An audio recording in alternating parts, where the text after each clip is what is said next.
Welcome back, Whistle Watchers, and what a weekend of Test match rugby. New Zealand and South Africa getting the better of England and Ireland. Wales dropping to 11th in the ranking. Did you have to put that in? And what an eventful weekend it was. Let's get straight into it. Now, how about we take a look at some of the big decisions on the weekend, the big points that you've been talking about. Cracking game at Loftus Versal between the number 1 and number 2 teams in the world, South Africa and Ireland. A stadium that I've never refereed in actually, but what a great atmosphere. And what about the anthem being sung at the beginning of the game as well? But what you're all talking about is the disallowed James Lowe try. Well, this is not what we want the TMO to be coming in for. So Ben White, as the TMO, shouldn't have been coming in here because it's what we call a very grey area, very, very technical, and it's not a clear and obvious offence. So what we want the TMOs to do is to come in when there's a clear and obvious, when it's 100% beyond any debate whether the offence has taken place. And in this instance, it isn't. It's a very, very technical and an offence that we would be playing on from anyway. So in this instance, the try should have been allowed to stand because the TMO should not have come in for something that is very, very, very technical like this. Now, another talking point in the South Africa-Ireland game will kick ahead, which James Lowe regathers, and then Cheslin Kolbe go on to score. Should the try have stood or be disallowed? Very interesting here. Now, this really, really is a tough call for a TMO and any match official to make, because it really, really is a matter of not even inches, it's probably a matter of centimetres. So the referee gives an on-field decision, so he was the try, but he asked the TMO to check if he was in touch or not. Now, what the TMO must have now is compelling evidence to overrule. So he must clearly say or see, yes, he is definitely, or he is probably, or he's definitely in touch. Then that would overrule the on-field decision of a try. But because we're talking a matter of centimetres here, some of you may well correctly say, yes, we think he's in touch. Others may also correctly say, well, no, we think he's not.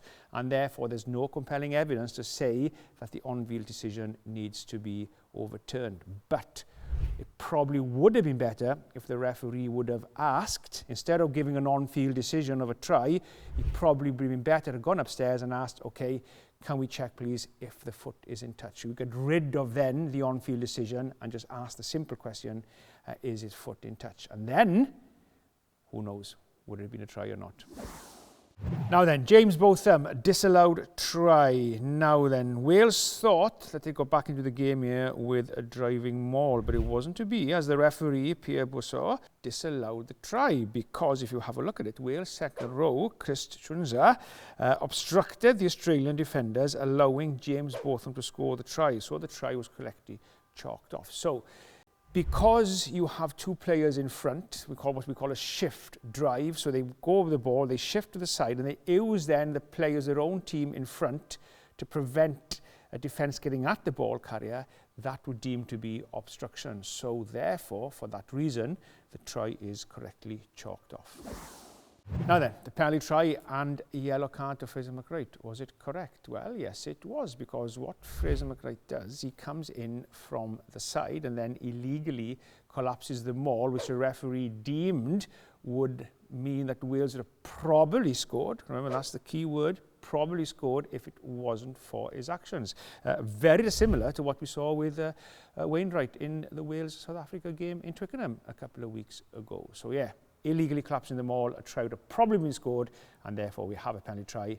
And of course, as in law, the perpetrator must be yellow carded. Let's move on to Argentina, France then. Jean-Baptiste Gros, he gets penalised here for a no-arms tackle. Now, this is great work by the TMO, coming in for a clear and obvious no-arms tackle and a correct outcome of a penalty only. Why a penalty only? Because it is not a high degree of danger. Now, if it would have been a high degree of danger or made contact with the head or neck, then we would have been reaching the yellow card threshold, and then we would have been looking at a possible red card after that. But here, the correct decision, not high degree of danger, but a good spot by the TMO. And that's what we want, the TMO coming in for something that the referee, for whatever reason, has missed. Clear and obvious, no arms tackle, good decision, correct outcome. Baptiste Serran making a great break and scoring a try for France in that game as well, but he's taken out early by Pablo Matera. Should it have been yellow carded? Now, some people have the view that because Serran scored anyway, then we won't need to give the yellow card because it's not a penalty try. If it's a penalty try, you would have to give a yellow card to Matera. But because the try is scored, some referees, some people think that, well, we don't need to give the yellow card. But on this instance, because it's very cynical, then the yellow card should have been given. So irrelevant that he did score, the actions of Matera was enough to warrant the yellow card in itself, and the try should have been given, and then the yellow card should have been given as well. And that's it for Whistle Watch. Time for your Emirates Fans Questions now. Nigel, what are your thoughts regarding awarding an attacking team that scores a try under penalty advantage?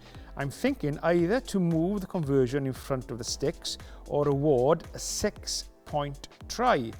Well, penalty advantage does give an attacking team more opportunity to have a go, knowing that they will get the ball back if they lose it. Not always, but most of the time.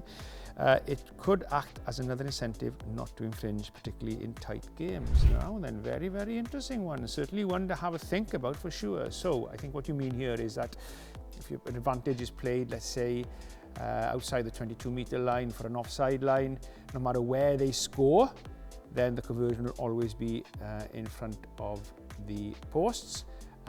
Or you want to award a 6-point try, then do you mean a 6-point try plus the conversion to come, which will make it 8 points? Now, the only thing I will ask is, what about if the penalty is very, very technical and it's a 50-50? What happens if you're playing advantage for an offside, but actually nobody was offside? So if they do score, it doesn't matter that you read it wrong because somebody wasn't offside, but if it affects the score line, then actually that could make a huge difference. So a lot of things to think about, but I do like the way you're thinking. So maybe have a sit down and discussion about it. But there are a lot of things that you need to take into account, as I just mentioned. At Love Sports 7902, Nigel, out of curiosity, do all TMOs have to be as qualified and experienced to the same level as the actual referee and the ARs? If the TMO was on the sideline, could they take the field as a replacement official? Now, some TMOs are still active referees, although a lot of them won't be. Some, like Maria Sionka, would have been an ex-international referee, refereed in the 2007 World Cup at the same time as me out in France. Marius van der Westhuizen has done a couple of internationals as well. So you do have ex-international referees becoming TMOs. Some when they retire from refereeing, but very, very few. But to answer your question, no, very, very few of them would have that test match experience. Hansiel 99, I want to ask a question regarding the rules, laws, but never mind.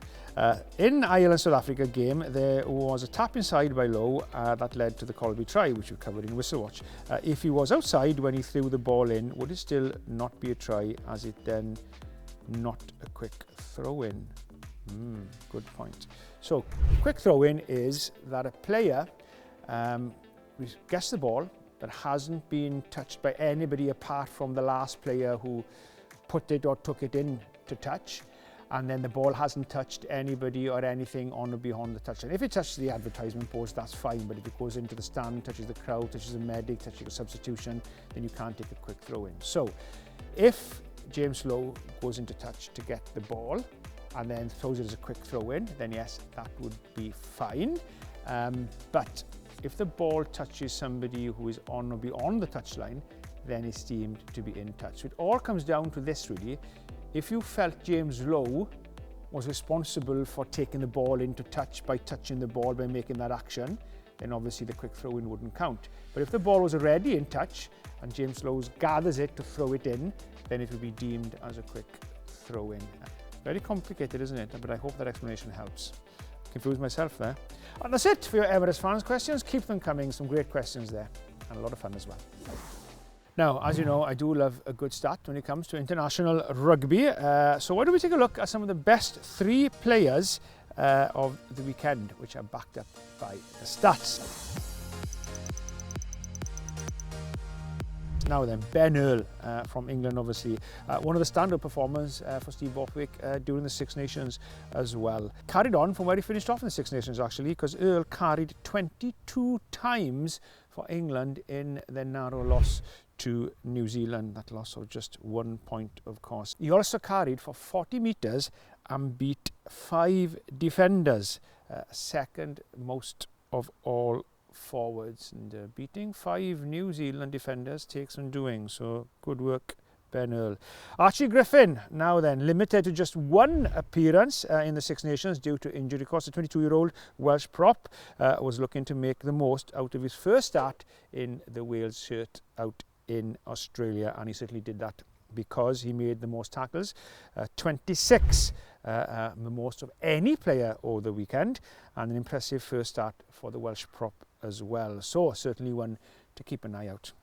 Now then, Bautista Delghi, the Argentinian flyer, carried for the most metres out of any player over the last weekend. The winger made 109 carry metres in the Pumas' loss to the French, and Delghi managed his fate from just 14 carries, averaging 7.8 metres per carry. He also as well beat 3 defenders. But it was a close race for the top carry metre winner, as he only out-carried Scotland's Aaron Reid by 1 metre, as a Scotsman carried for 108 metres in Scotland's big win over Canada. And that's it. That's it for this week's Whistle Watch. Thanks again for sending in your Emirates Fans questions. Keep them coming, and with another exciting round of Test Rugby to come this weekend, I'll be back next week to answer more of your questions and chat about some of the big talking points in next week's Whistle Watch. Till then, bye-bye.